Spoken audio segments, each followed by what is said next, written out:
would you say the Industrial Revolution was a mistake? Like, how would you describe that transition that happened?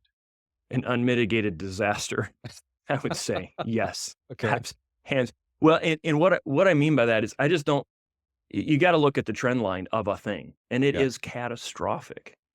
The way that it has essentially put materialistic pursuits ahead of human relationships. That's the rub of it.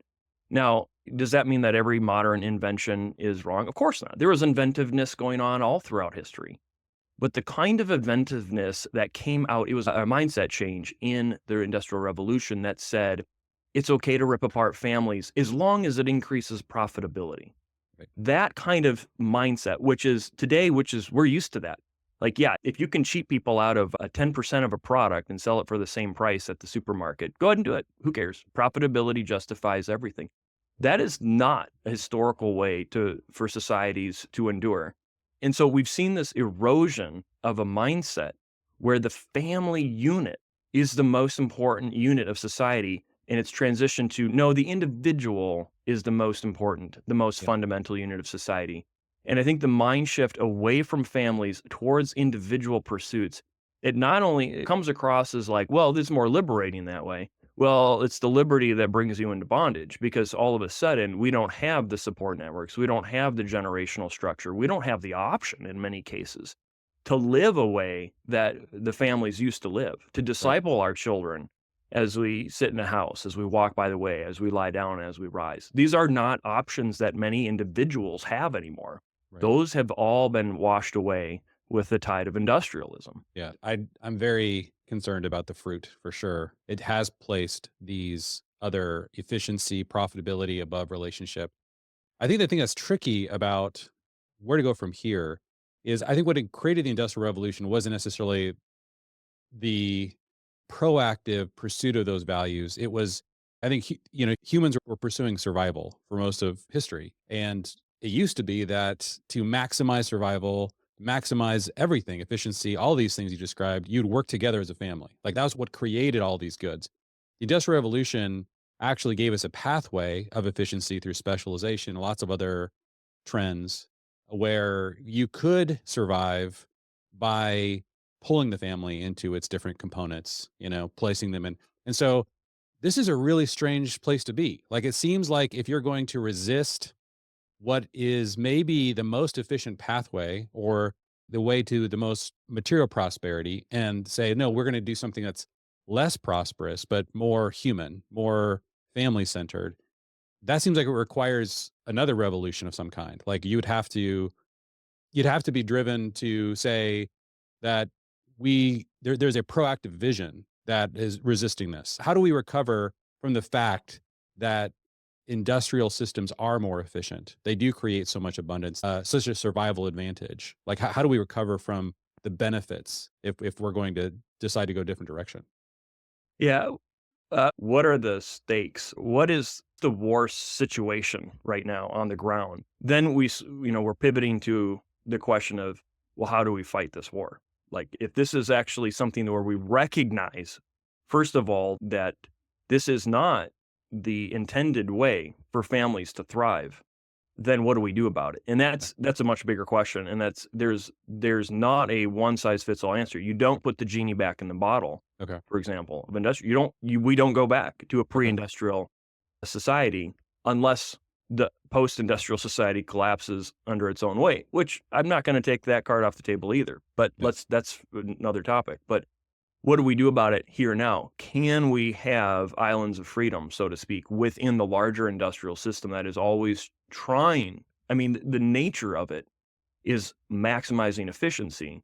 And so the gravity of the thing is going to be separating people into individualistic labor Yes. and then replacing them with machines because it's Yes. more efficient. And we're Yep. going to go through one of those revolutions, and we already are. That's already begun. Yep. But but a lot of times I think, when you see the advantage, the survival advantage of the material abundance, all of that's true. And it is materialistically better. And I don't think that the people who were beginning to work in factories and the fathers are going into the coal mines and the mothers were going into the textile mills with their daughters and things like that. I don't think anyone could have possibly envisioned the kind of destructive nature that that would have 3 or 4 generations later on the family. I think if they knew that they were giving up their entire way of life, I think that people would have resisted more, and we know that some people definitely did resist, and they have their derogatively named the Luddites today. Right. But if you Yes. actually do some research on the history of the Luddites, they were simply trying to preserve a way of life Mm. that they had lived for like 30 generations. There were some people resisting it, but I don't think that people understood the magnitude of the shift. Mm. So we find ourselves here today, 2 centuries into this experiment of a way of life. I think a thinking person can draw the conclusion that humanity is not happier and more socially connected, and our families are not better discipled in the way than they were 200 years ago when we had more intact families and communities. Yeah. So yeah, suicide, I mean, you take all kinds of antidepressant drugs, and depression is a Loneliness, epidemic. addiction. I Yeah. mean, It's all of these disaster. loneliness, all of these Yeah. things. We could go down that road. I don't think we Yep. need to go down that road. But I think what I tell people is we're not gonna get out of this overnight. Okay. And there are things that we need to start doing. And the first thing we need to start doing is thinking generationally again, not thinking about how to maximize the happiness for my life right now, but we need to start thinking about the children and their lives and what are things that we can sacrifice now so our children can start to carry forward another vision of family and society. And I don't really know what's gonna happen with industrial society, but I know that those families that pull together now will be the ones left standing. Will Yep. Here's one of them right now. Hey, Will hey, be hey, the what's up, ones buddy? left standing when society continues to crumble. It's going to be Yep. the strong, driven families who have vision for their children and their children's children. Those are the ones that are gonna remain. And so if we can be pouring in to all of the things that go in the book, talk about work, worship, and wisdom, all different elements that we can begin to pour into our families now to build up that base, we're going to improve our chances of, I think, coming through and thriving on the other side of this. Mm. And it doesn't mean leaving prosperity in the dust. Yeah. It just means reprioritizing what's the purpose of my time in my life. Yeah. And I think one of the moves you've made that I find unique, that I've made this case, but this is where I don't see this very often, to really fixate on the economic part of this, especially as Christians. Usually it's like the worship part or like, but one of the things that I've noticed is that in a family, you have this massive amount of time that is dedicated to work.